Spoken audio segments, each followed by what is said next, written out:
Many people here have not heard before this event of JCW, and I want to say that JCW has one mission, one agenda,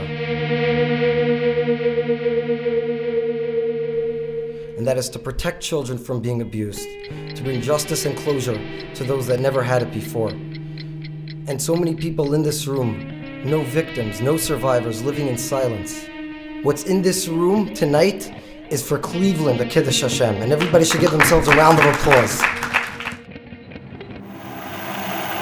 I'm here because I know firsthand that this epidemic does exist in the Jewish community. I only have one word for it. It's called a mגיפה. It's a disease. It's getting worse. It's not getting any better. I know how much effort has been made to cover up these issues on a daily basis, and how many lives have been forever changed by embarrassment, hiding, and denial. It's time to make it about the victim, what they experienced. Because we keep making it about the abuser. Let's make it about the victim. They're the ones that selfishly abused a child. Not only abused the child, but took everything away from that child of what he could potentially be. Trauma is a sudden, shocking event that affects a person in a way that's indelible. Post-traumatic stress disorder, depressive disorders, anxiety, personality disorders, paranoia, borderline personality disorder, obsessive-compulsive disorder, and a whole host of addictions. When a child goes to an authority figure that they trust, like a parent or a teacher, and they tell them about the abuse, that is a critical moment. What happens at that moment will affect the child for the rest of their lives. If it's handled properly, the child's sense of safety in the world can be preserved. Their sense of self can be kept intact.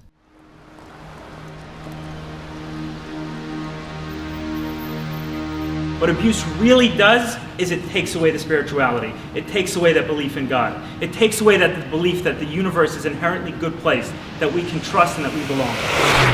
Unless someone has lived it, they cannot imagine the pain. They cannot imagine living with the trauma of sexual abuse every day of their life. We must wake up and realize that sexual abuse kills. Speaking out against child abuse is the right thing. We have to keep remembering that doing the right thing is not always comfortable or easy. We each have an obligation, a moral obligation, halachic obligation, just being human, to stand up for children. Get out of your comfort zone. It's not a us against them, victim against abuser message. That's not what this is. We're a community, we're a family. If people want to know why this epidemic is so bad in the community, it's because of the positive sides of the Jewish community. We are a family, and we treat it like a family. And within a family, when a brother molests a sister, it's very confusing, and that's across the world, Jewish families and non-Jewish families. And in the Jewish community, when a neighbor molests someone, it's the same thing. It's like a brother molesting a sister. We're a larger family, but we still have the responsibility to confront it head on. You need us, you call us, but please, there's no reason to keep this a secret. Let's get these perpetrators off the streets.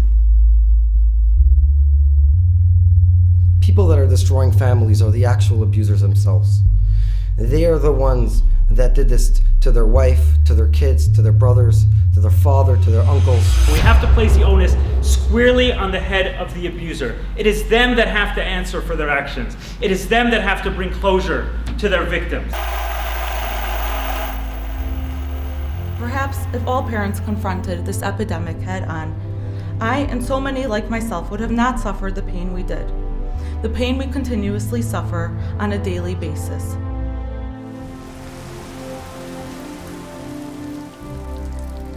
Going forward, there will be zero tolerance in this community. If you touch a child, I promise you, I will find you one day. JCW will find you one day. Your entire community will know about it. You will be arrested.